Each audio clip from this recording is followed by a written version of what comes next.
دا مفسرینو حالات هغه لیکلي دي چې د عقیده سوا مسلک سو او د تفسیر څنګه لیکلي نو دا یو دای دی لا چې خلکو به تفسیر کې راوړي دي خدا پته نه لګي چې تفسیر چا لیکلي شیعه لیکلي سنی لیکلي رافضی لیکلي نو شیخ القرآن داغه مفسرینو بایوډاټا داغه حالات هغه ذکر کړل ابو القاسم سہیلی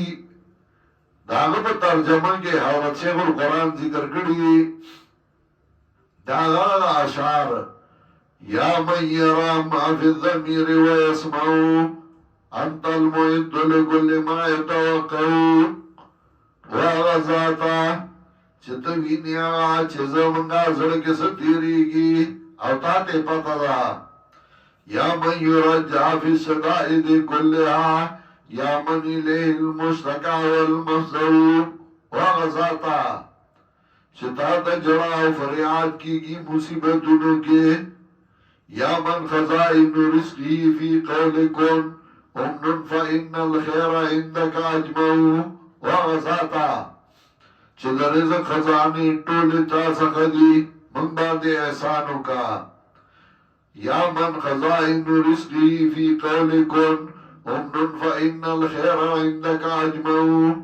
ما لي سوى فقري إليك وسيلة فبالافتقار إليك فقري أطفأ ما څخه بغیر د خپل فقر نه بغیر د عاجزای نه بل وسیله نشته زه خپل عاجزی درته وسیله کوما او الله زمون د مصیبت او تکلیف لره کې مالی سوا فقری الیک وسیلۃ فبالافتقار الیک فقری اطفأ مالی سوا قرئی لبابک حیلۃ فلئن رددت فأي باب اقرأ مالی سوا قرئی لبابک حیلۃ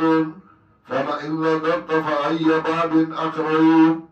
الله کته ما د خپل در نو شړې ما د خپل دروازې نو شړې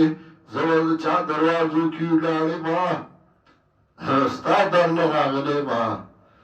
ستا دروازه کې فقیر یې په خیر غواړم کته ما د خپل در او شړې زما چاته ودرېږم مالی سوا قرئی لبابک حیلۃ فلئن رددت فأي باب اقرأ حاشا لمدك أن تقنط عاسيا الفضل أجزل والمواهب أوسع دا سے اشعار دی سڑے دعا کی ہوئی نخوان کئی یا من یرا ما فی الضمیر ویسمعو انت المعد لكل ما يتوقع یا من یرجع فی الشدائد كلها یا من الیه المشتکا والمفزع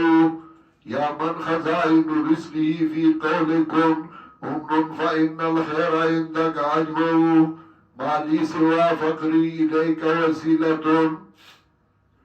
فبالافتقار إليك فقري أطفأ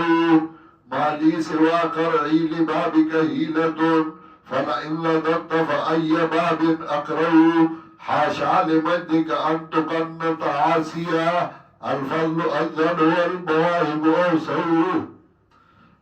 على الله میں غوارا مخلوق بس صدر کی بڑا ای خپلا محتاج دی او خوار دی تانا بس صدر کی اللہ نے غوارا دا سے بدر کی جتو تا حیرانی وصل اللہ من